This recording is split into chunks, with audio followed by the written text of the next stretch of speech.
요즘 우리 성도님들도 카톡 이용하시죠?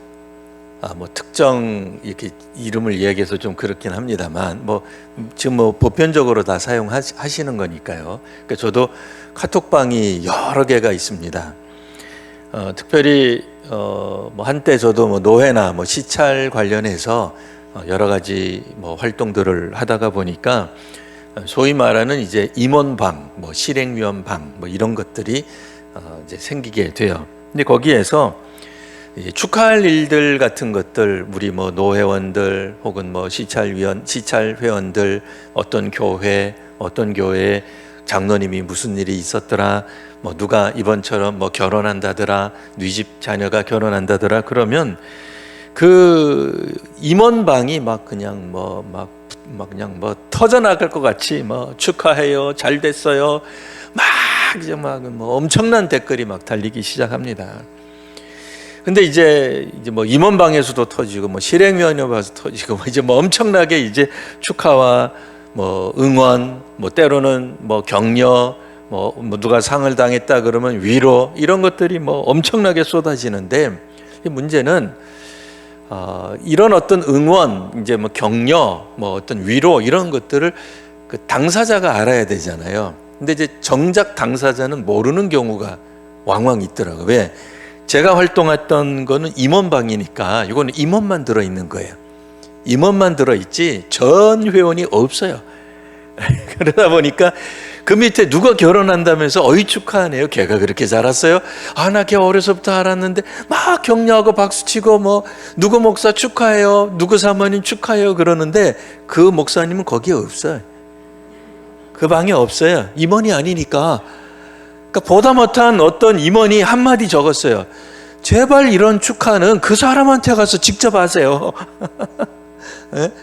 그 사람은 정작 이런 축하, 응원, 격려를 한 번도 받아본 적이 없어요. 그러니까 우리끼리 모여 있는 데서 열심히 축하하고 격려하고 위로하고 어떡하면 좋아, 물이 샜대 해봐야 직접 그 사람 카톡에다가 연락을 해야지. 우리들끼리, 임원들끼리 모인 데서 해서 뭐하냐 말이에요. 사실 우리들의 응원, 하나님이 주시는 복, 이게 우리에게 알려져야 됩니다. 우리가 모르면 소용없잖아요. 하나님이 우리에게 복을 주시고 마련해 주시고 요렇게만 하면 되고 저렇게만 하면 되고 미리 준비해 놨다, 이런 이야기들 하나님이 엄청나게 우리들에게 알려주시는데, 문제는 우리가 몰라요. 그러면 안 되잖아요. 우리도 알아야 돼요. 그럼 이제 어떻게 우리가 복을 받을 것인가? 물론 우리는 복을 주시는 분이 근본적으로 하나님이시라고 하는 거에 대해서는 다 알고 있습니다. 하나님이 복의 근원인 걸 모르는 사람은 아무도 없습니다. 그러니 복 주시는 이는 하나님이시지만 우리 인간, 사람의 차원에서 그러면 어떻게 해야 복을 받을 것인가 질문하지 않을 수 없습니다. 오늘 19절 말씀 마지막 절이죠. 우리 함께 보시면, 읽기는 제가 읽겠습니다. 그러므로 만군의 여호와 이스라엘의 하나님께서 이와 같이 말씀하시니라. 레갑의 아들, 여기서부터 밑줄 쳐야 돼. 레갑의 아들 요나답에게서 내 앞에 설 사람이 영원히 끊어지지 아니하리라 하시니라. 자, 여기서 내 앞에 설 사람, 이게 뭐냐 말이에요. 이게 뭐예요? 내 앞에 설 사람, 하나님 앞에 설 사람이 영원히 끊어지지 않는다. 설마 레갑의 아들 요나답에게서, 요나답이 그렇다, 그런 얘기 아니죠. 자자손손 대대로, 우리식으로 말하면 모태신앙이 이어질 것이다, 그 얘기예요. 사실 자손들이 하나님 앞에 선다라고 하는 것이 우리 신앙의 부모가 자녀들에게 넘겨줄 제일 가는 유산, 신앙의 유산 아니겠습니까? 신앙의 가치를 돈으로 환산할 수 없겠습니다만, 우리 현대적 개념으로 표현하면 수억 원 그 가치 이상이죠. 근데 이거를 유산으로 남겨준다고 해서 어떤 정부가 상속세로 떼어가겠습니까? 그렇지 않습니다. 우리 신앙의 부모가 자녀들에게 남겨주어서 우리는 그걸 목도할 수 없을지도 몰라요. 제대로 확인 못할 수도 있습니다. 자녀랑 떨어져 살아서 그런 것들을 확인 못할 수 있을지 몰라도 오늘 19절에 있는 것처럼 내 앞에 설 사람이 영원히 끊어지지 아니하리라. 그게 최고의 복 아니겠습니까?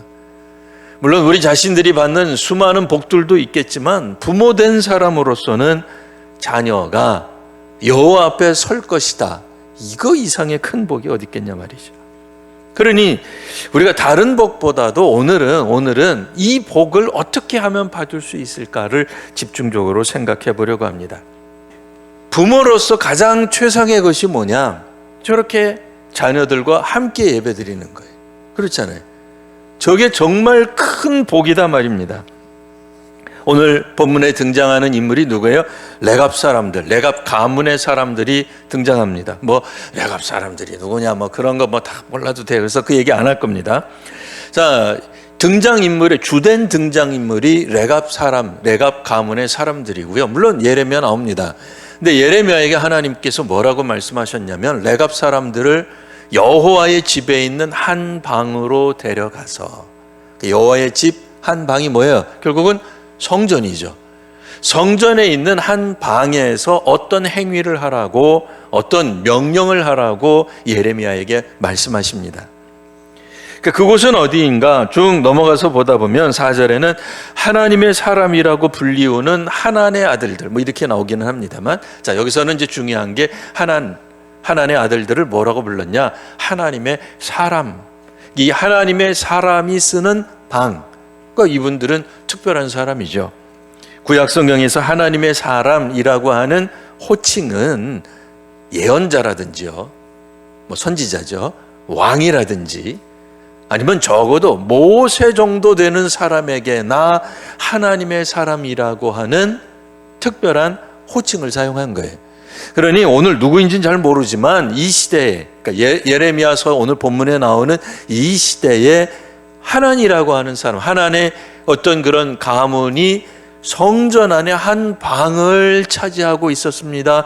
성전에서 그 사람들에게 이 방을 제공하고 있었습니다. 뭐예요? 당대에 상당한 경건한 영향력을 끼치는 사람이겠거니 생각할 수 있는 거예요. 자, 벌써 분위기가 어떻다는 거예요? 성전, 그리고 그 시대에 하나님의 사람이라고 불리우는 사람이 사용하는 방 안에 들어가도록 되어 있는 거예요. 누가? 레갑 가문의 사람들이.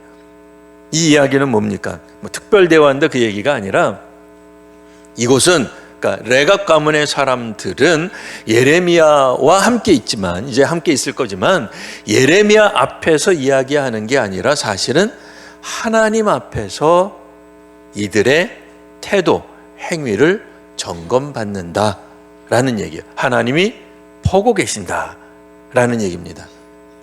자, 그러니 이 바로 하나님의 예레미야는 하나님 사람 아닙니까? 하나님 사람이죠. 예레미야가 이야기를 한 거예요. 자, 레갑 가문의 여러분들이요, 이 포도주를 마십시오. 그러니까 마시라는 거예요. 이쯤 되면 우리는 벌써 이 분위기에 압도돼서 포도주를 마실 것 같아요. 왜요? 당대에 그래도 유능한 예언자로 알려져 있는 예레미야가 성전에 가서 당대에 사회적으로 공적으로 인정받던 하나님의 사람이라고 불리우는 하난이라고 하는 사람들이 사용하던 그 방에 들어갔으니 이쯤 되면은 이제 뭐 영적으로 그냥 압도되는 거죠. 예레미야가는 이건 단순한 선지자 중 한 명이 아니에요. 이미 하나님 보시는 앞에서 하나님의 명령을 예레미야가 수행하는 것이고, 레갑 가문의 사람들은 하나님 앞에서 자신들의 순종함을 드러내야 되는 그런 아주 거룩한 장소입니다. 근데 오늘 우리 성경 읽으셨습니다만 레갑 가문의 사람들이 어떻게 반응해요? 안 마셔요. 마시지 않습니다. 우리 독자들 입장에서는 깜짝 놀라죠. 아니, 이렇게 거룩한 분위기에, 압도적인 분위기에 판까지 다 깔아놓고 이렇게까지 했는데 레갑 가문의 사람들은 뭔데 지들이 감히 예레미야, 아니죠, 하나님의 말씀을 무시해? 라는 생각이 퍼뜩 들 수 있습니다. 그런데 성경은 우리가 일반적으로 생각하는 그 방향으로 흘러가지 않습니다.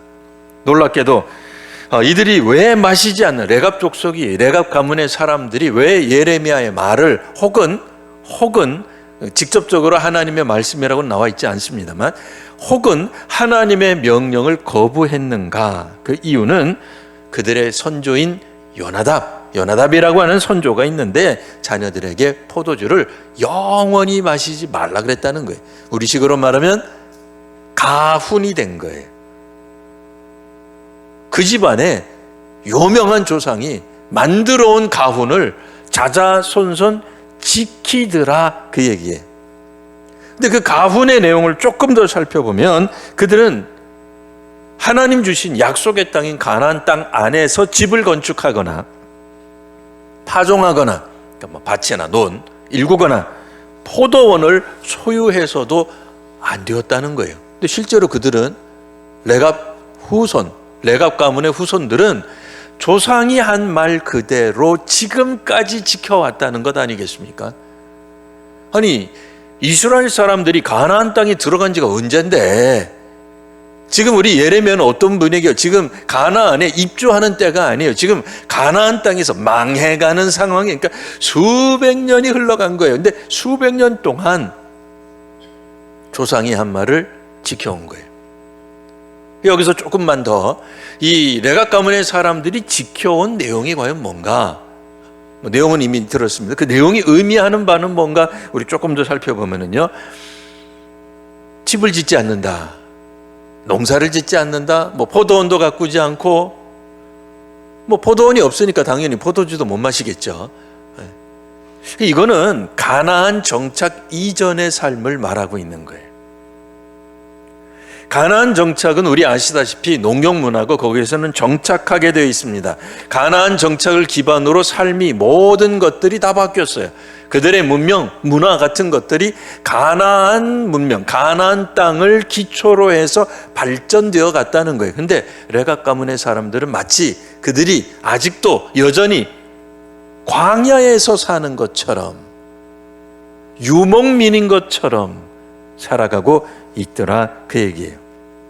물론 조상이 말한 것은 오늘 성경 7절에도 나오지만 레갑 선조의 그 조상, 레갑 족속의 선조는 자기 명령을 따르되 그러면 가나안에서 살지 말고 광야로 가라고 한 거야. 그런 건 아닙니다.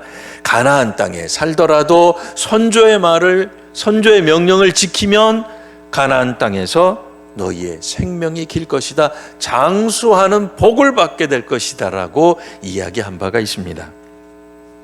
자, 이쯤 되면 우리들은 아니 그래도 레갑 가문의 후손들은 예레미야의 말에 불순종한 것 아닙니까? 라고 생각할 수 있는데 오늘 본문의 말씀의 흐름은 어떤 거예요? 반전이 있죠. 그 반전은 뭐예요? 12절 이하 여러 차례 우리가 성경 읽으면서 반복적으로 나왔던 내용인데요, 예레미야를 통해서 뭐 어떤 메시지가 나오냐면 유다 사람들, 예루살렘 사람들은 너희는 왜 내 말을 듣지 않느냐라고 하는 하나님의 질책, 하나님의 어떤 그런 심판과도 같은 메시지를 듣게 됩니다. 그러니까 지금 이 두 가문이 어떤 측면에서, 가문이라고는 좀 이상합니다만, 그러니까 레갑 가문의 사람들과 뭐 전체 레갑 가문을 뺀 남유다 사람들의 순종에 대한 비교가 나오고 있는 거예요. 그러니까 레갑 가문의 사람들은 하나님 말씀이 아니라 그 조상의 말조차도 지켰다, 그 얘기예요. 그러니까 더 이상 이야기할 필요 없죠. 조상의 말을 지키는 사람들이 주의 말씀을 안 따를 리 없죠. 그게 그냥 전제되어 있는 겁니다. 그러니 오늘 우리가 본문을 읽을 때 레갑 가문의 사람들은 정면으로 주의 말씀을 도전했다가 아닙니다. 그게 아니고 그들은 조상의 말도 이렇게 순종해 온 거예요. 조상의 말에 순종할 때 뭐가 보장되었어요? 복이 보장되었어요. 그런데 남유다 백성들, 예루살렘 사람들, 그러니까 수도에 있는 사람들, 정치, 경제, 문화, 종교의 최고라고 말할 수 있는 예루살렘 주민들조차도 주의 말씀에 대해, 그 이전에 주었던 주의 율법에 대해 하나도 듣지 않았다는 거예요. 그래서 오늘 계속해서 하나님의 질책이 나옵니다. 하나님은 예언자를 끊임없이 보내주셨어요. 계속 보내주셨어요. 우리식으로 말하면 매일 아침 말씀을 묵상하게 하셨어요. 하나님 말씀을 깨닫게 하셨어요. 오늘날과 같은 현대에는 성경 얼마나 보기가 쉽습니까? 옛날에는 정말 성경도 비쌌어요. 오죽하면 새신자들에게 성경을 사주는 게 교회 프로그램이었어요. 그리고 교회들은 그런 예산을 아까워하지도 않았습니다. 근데 오늘날에는 성경 선물해주면 불편해요. 왜? 집에 쌓여있거든. 아니 핸드폰으로도 성경 보는데 성경이 얼마나 많은데. 옛날에는 교인이 되냐, 저 사람이 진정한 교인이냐 아니냐 뭘 보고 알았어요? 성경책 들고 다니나 안 다니나, 이제 그거 보면 알았어요. 오늘날은 아니니까 너무 두려워하지 마세요. 오늘따라 목사님 이상하게 날 보고 겨냥해, 그런 거 아닙니다. 옛날에 그랬다는 거예요. 옛날에 성경 가지고 다니나 안 다니나, 그 다음에 가지고 다닐 때 어떻게 들고 다니나. 이 여자분들은 이제 가방에 넣어 다녀서 그런 일이 절대로 없습니다만, 남자들은 희한하지. 남자들은 이제 이 체력이 좋으니까 꼭 성경 이렇게 들고 다니는 사람들이 있었어요. 이렇게. 안 보이세요? 이렇게. 우리는 어떻게 배웠어? 성경 이렇게 들고 다니라고 배웠어요. 제가 거짓말하는 거 아니죠? 목사나 이렇게 하는 거? 아니에요. 일반 성도님들 다 이렇게 들고 다니도록 암묵적으로 배웠어요. 근데 오늘날에는 성경 읽고 이런 거 가지고 우리들이 신앙이 있니 없니 그렇게 생각 안 합니다. 왜요? 성경 어디에서나 우리 핸드폰으로도 얼마든지 성경을 볼 수 있었어요. 얼마나 편해요. 출근하면서도 성경 볼 수 있어요. 아니 회사에서 잠깐 짬날 때 잠깐 성경 읽을 수도 있었어요. 근데 이 성경이 뭐예요? 결국은 주께서 오늘 말씀에 나오는 것처럼 예언자를 끊임없이 보내는 것과 동일하잖아요. 유사한 거잖아요. 왜 예언자가 뭐 하는 거예요? 하나님의 말씀을 끊임없이 전달해 주는, 끊임없이 선포하는 거예요. 우리 교회도 끊임없이 매일 성경 읽기를 통해서 성도님들이 매일 성경 읽도록 촉구하고 있잖아요. 물론 아직은 약 20여 명밖에 참여를 안 하는 것처럼 보여서 조금 그렇긴 합니다만, 사실은 우리 교회 출석하는 모든 성도들은, 적어도 우리 교회에 등록하겠다고 생각하는 사람들은 암묵적으로 뭘 해야 되는 거예요? 매일 성경 읽어야 되는 거예요. 그러니까 주보에 뭐라고 나와 있어요? 매일 성경 우리는 읽고 있습니다라고 쓰고 있잖아요.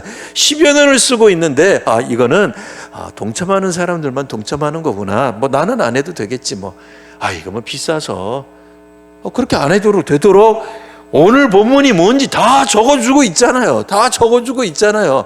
굳이 2달에 4,000원 돈 내지 않아도 되게끔 하고 있잖아요. 매일 끊임없이 제가 아니라 주께서 예언자를 보내서 성도들에게, 예루살렘 주민들에게 하나님의 말씀을 듣게 하시는 거예요. 그런데 문제는 뭐예요? 예언자들이 그렇게 말을 해도 이들이 안 들어요. 전달이 안 되는 거예요. 교훈을 안 받으면 소용이 없죠. 축하가 안 되는 것과 똑같아요. 아무리 카톡방에서 축하합니다, 응원합니다 100번 해도 그 사람한테 안 가는 거예요. 그게 단절이죠. 소통이 안 되는 거죠. 교제가 돼야 되잖아요. 하나님과의 친교가 우선이죠. 교회는 물론 십자가이기 때문에 위에서부터 아래로 내려오는 측면도 있고 수평적 측면도 있다. 그렇게 옛날에 우리 다 설명했잖아요. 근데 그 중에 하나만 따져라, 우선순위를 둬라. 그러면 뭐예요? 하나님과 우리와의 수직적인 관계 회복이죠. 그게 안 되는데 우리끼리 친교하고 우리끼리 밥 먹고 우리끼리 그냥 헤헤호호하고, 그게 나쁘다는 게 아니에요. 그거 해야 돼요. 교회 갔는데 냉랭하고 싸늘하고 그러면 안 되죠. 그러나 하나님과의 소통이 안 되는 거, 그게 제일 큰 문제죠. 하나님이 하시는 말씀에 대한 나는 들어본 적이 없다. 이거 곤란한 겁니다. 하나님께 기도했는데 기도 응답이 뭔지 모르겠다. 그거 곤란한 겁니다. 물론 초보자들은 그럴 수 있어요. 그런데 적어도 신앙생활한 지 수십 년이 흘렀다. 이 경험이 있으셔야죠. 이 경험이 없는데 하나님이 날 사랑하시고 하나님이 날 응원하시고 하나님이 날 축복하시고 하나님이 나와 함께 동행한다는 체험이 없는데 무슨 수로 신앙생활이 기쁘겠어요? 그게 없는데 어떻게 복되다는 걸 알겠어요? 알 길이 없죠. 우리가 지금 뭐 예배 시간에 얘기하잖아요. 옆에 있는 사람 축복하잖아요. 오늘 오셔서 반갑습니다 하잖아요. 우리끼리 만나서 반갑다는 거지만 근원적으로는 무슨 얘기예요? 당신이 하나님 만나는 자리에 있어서 나도 기쁩니다라는 뜻이잖아요. 그런데 그 사람은 정작 예배당에 와 있고 성경을 읽고 설교를 듣고 기도도 듣고 찬송도 하는데 하나님 체험이 없어요. 하나님이 계신지도 모르겠고 저게 하나님 말씀인지도 의심이 되고 말씀 들을 때마다 그냥 뭐 내 이야기가 아니니까 졸리고 차라리 목사님이 저거 오늘 나를 겨냥하는 것 같아. 그러면 그냥 정신이 번쩍 뛰어요. 그잖아요. 두고 보자. 나중에 목사님한테 복수하리라. 그리고 안 졸잖아요. 그러니까 이제 새겨서 들으세요. 제가 그렇게 설교한다는 게 아니고요. 새겨서 들으세요. 그죠? 어떤 형태로든지 긴장을 하면 듣잖아요. 기분 나빠서라도 듣잖아요. 그런데 나하고 상관이 없어. 그럼 귀를 닫게 되죠. 귀만 닫습니까? 마음도 닫게 되죠. 그럼 나중에 예배 끝나고 무슨 얘기예요? 오늘 목사님 설교 이상했어. 평가하죠. 분석하죠. 뭐만 남아요? 불만만 남죠. 불평만 쌓이는 거예요. 근데 하나님이 지금 나에게 말씀하셨다. 저 부분은 분명히 나한테 말씀하셨고 오늘 목사님 설교는 그냥 뭐 60점이지만 내가 찬양 들을 때 나의 은혜의 지수가 90점이었다. 뭐 그거 있어야 될 거 아니에요. 뭐라도 있어야 될 거 아니에요. 그래야 복 받는 느낌이 나죠. 가정에서 부모님과 함께 사는데 큰아들 양쪽으로 나를 애워싸서 도망 못 가게 막지만 하지 나에게 사랑해 주는 게 뭔 느낌? 아니 그냥 예를 든 오늘 처음 와서 놀랬겠다. 미안해. 자, 부모님이 날 사랑하는 느낌이 전혀 안 든다. 그럼 가정이 뭐가 돼요? 지옥이 되죠. 이 나라가 나한테 해주는 게 하나도 없는 것 같아요. 뭐가 돼요? 헬 조선이 되는 거죠. 신앙생활을 한다는데 하나님이 나한테 해주는 게 없는 것 같아. 그럼 복이 안 되는 거죠. 기쁨이 없어지는 거죠. 기쁨이 없는 사람들의 특징이 뭐예요? 감사가 없어요. 감사가 사라져요. 여러분 혹시라도 우리 이야기하는 가운데 자기 자신을 먼저 살피시고 그 다음에 옆에 있는 우리 친한 권사님, 집사님을 잘 살펴보세요. 저분이 나하고 이야기할 때 감사가 안 나와. 10문장 하는데 9문장이 불만이에요. 불평이에요. 우리 여전도 회장님은 이상해부터 시작해가지고 우리 남편 세상 온갖 가지 다 불평하는데 한 번도 감사가 안 나와요. 하나님께 대한 감사가 없다. 그럼 나중에 진짜 얘기해 줘야 돼요. 집사님 신앙이 이상한 것 같아. 병든 것 같아. 왜 감사가 사라졌어요? 우리 입에서 마음에서 감사가 사라져 있다라고 하는 건 하나님과의 접촉이 끊어진 거예요. 생명에서 생명이 이어져 가는데 주께 접붙임을 당한 가지는 당연히 원줄기로부터 나오는 생명이 있죠. 영이 공급을 받죠. 생수의 강이 저 밑에서부터 샘솟아오르는 경험을 하게 되죠. 그런데 자꾸 예배가 회복돼야 된다고 그러고 찬송이 회복 일단 누구부터 봐야 된다고요? 자기부터 봐야 된다니까요. 우리 교회는 저 옆에 교회는 우리 여전도회는 예배가 회복이 안 됐어. 남 보시면 그게 보일 수 있어요. 근데 이제 자기부터 보시라고. 자기부터 1차적으로는 내가 구원받는 거예요. 이게 또 너무 개인주의로 제가 신앙을 구원을 해석하는 것 같아서 반대하실 분이 있을 수도 있어요. 공동체의 구원이지 어떻게 구원을 개인적 차원으로 그렇게 이렇게 좁게 보느냐? 좁게 보는 게 아니라 거기서도 출발하는 거잖아요. 출발 자체를 얘기하는 거예요. 출발 자체를. 그러니까 물론 우리 성도님들이 다 구원 받으신 줄 저는 믿습니다. 하지만 구원을 받았다고 해서 우리 모든 삶이 다 행복한 건 아니잖아요. 그러니까 왜 행복하지 않아요? 병들었기 때문이죠. 신앙에 병들면 감사가 사라져요. 자신이 복받은 존재라고 전혀 못 느끼는 거예요. 아무리 하나님이 예언자를 보내시고 매일 성경을 하게 하고 아무리 어떤 프로그램들을 공급해 줘도 본인이 못 깨닫는데, 본인이 와닿지를 않는데, 전달을 못 받는데, 이유는 뭐예요? 그 카톡방이 없기 때문이에요. 그러니까 그 은혜의 카톡방이 들어오셔야 돼요. 그렇잖아요. 하나님을 향해 채널을 열어놓으셔야 돼요. 하나님이 주시는 그 은혜의 채널에서 지금 내가 빠져 있는 거예요. 물론 내가 임원이 아니니까 그거는 이제 우리 임원 얘기고, 신앙생활 가운데서는 하나님과 우리 장로님들과 혹은 권사님들과 구역장들과 모여 있는 그 채널방에 우리 성도님들이 다 들어가셔야 돼요. 그래야 우리가 복 받은 줄 알 거 아니에요. 그 모습을 자녀들이 보고 있을 때 어떤 일이 벌어져? 자녀들에게 오늘 마지막 19절에 있는 말씀, 레갑의 아들 요나답에게 내 앞에서 설 사람이 영원히 끊어지지 아니하리라 하시니라. 이 복이 주어지는 겁니다. 하나님의 말씀에 순종함이 우리에게서 다시 회복돼야 됩니다. 다른 사람은 일단 빼시고 나부터 회복되셔야 돼요. 어떻게 하면 회복될 것이냐? 오늘 말씀에 따르면 명령에 순종하고 규율을 지키고 명령한 것을 행하는 겁니다.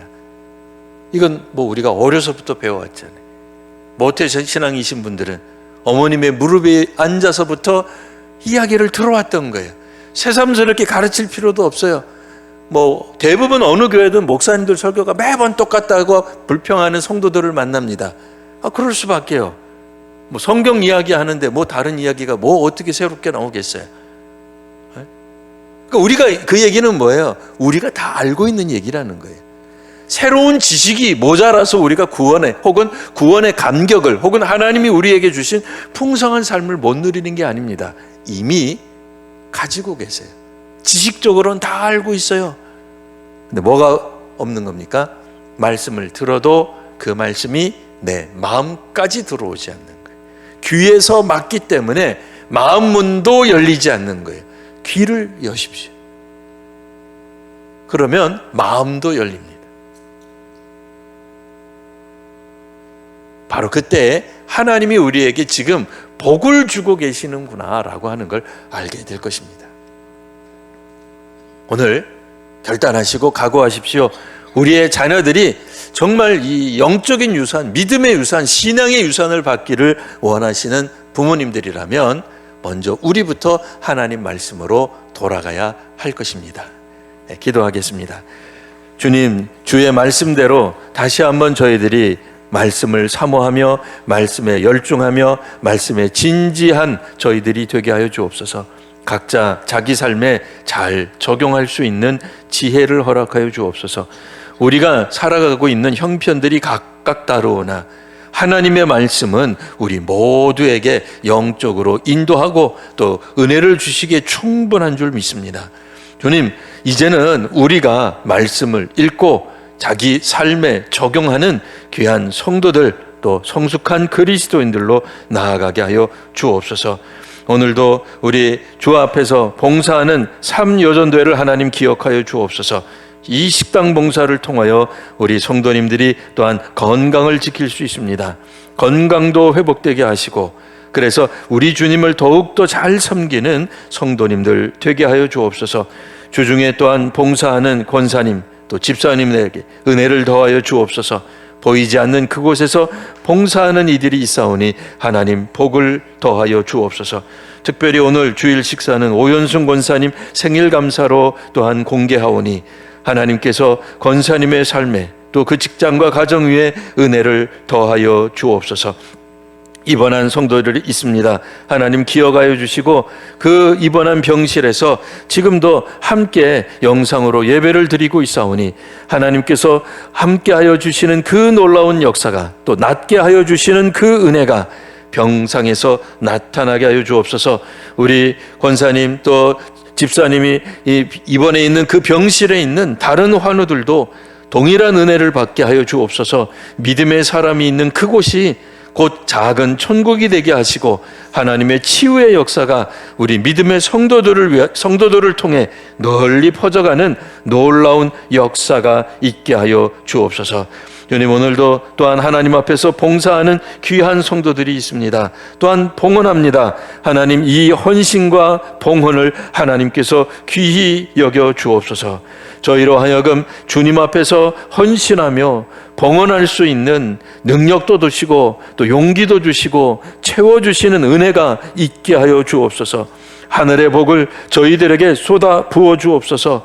그래서 하나님께서 인도하시고 역사하시고 우리의 미래를 조종하시는 하나님의 놀라운 섭리를 바라보게 되는 귀한 한 주간 되게 하여 주옵소서.